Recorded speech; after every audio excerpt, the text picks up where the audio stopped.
ये कदम उठाया गया है।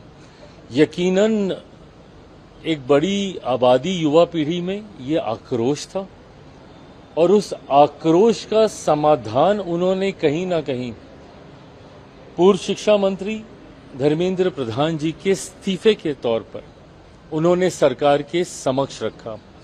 अलग अलग मंचों पर जब इस युवा पीढ़ी से संवाद हुआ और खास तौर पर कुछ लोग जो जंतर मंतर पर इस आक्रोश का नेतृत्व कर रहे थे, उन्होंने भी लिखित रूप में उन्होंने धर्मेंद्र प्रधान जी के इस्तीफे की मांग रखी।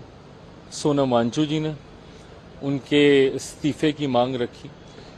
यकीनन मैं मानता हूं कि जब इस तरीके की घटनाएं घटती हैं, आपकी भावनाओं को ठेस पहुंचती है और उसका मैं सम्मान करता हूं। मैं समझता हूं कि बच्चों में आज की तारीख में आक्रोश स्वाभाविक है, क्योंकि घटना ही ऐसी घटी आपके भविष्य के ऊपर प्रश्न चिन्ह उठाती है।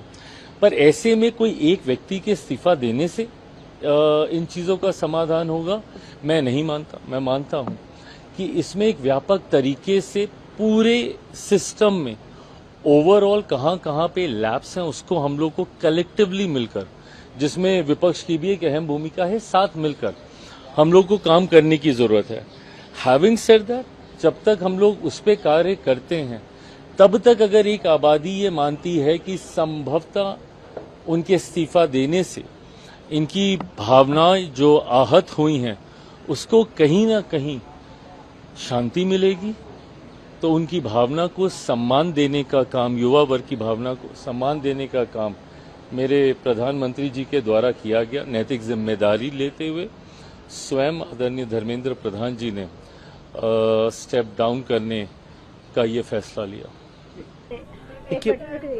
नरेंद्र मोदी जी ने छात्र हितों के लिए जो संवेदनशीलता दिखाई है, जो उन्होंने जो भी प्रोटेस्टर से या छात्रों से जो उन्होंने कमिटमेंट किया है, उसके अनुसार वो अपना कदम बढ़ा रहे हैं। छात्रों को उनका सम्मान करना चाहिए। अब प्रोटेस्ट खत्म होना चाहिए। सम्मान का मतलब ही हुआ कि छात्रों को जब प्रधानमंत्री जी स्वयं सब कुछ उनके साथ इतने एकदम एक जनजी की तरह वो बात कर रहे हैं, इतना संवेदनशील प्रधानमंत्री, इतना बच्चों छात्रों के लिए सीमा से भी ज्यादा जा करके अपने पद की गरिमा को भी थोड़ी देर के लिए वो कहीं और रख देते हैं, लेकिन छात्रों का हित सबसे ऊपर है, तो छात्र उनका निश्चित रूप से सम्मान करेंगे, हम विश्वास।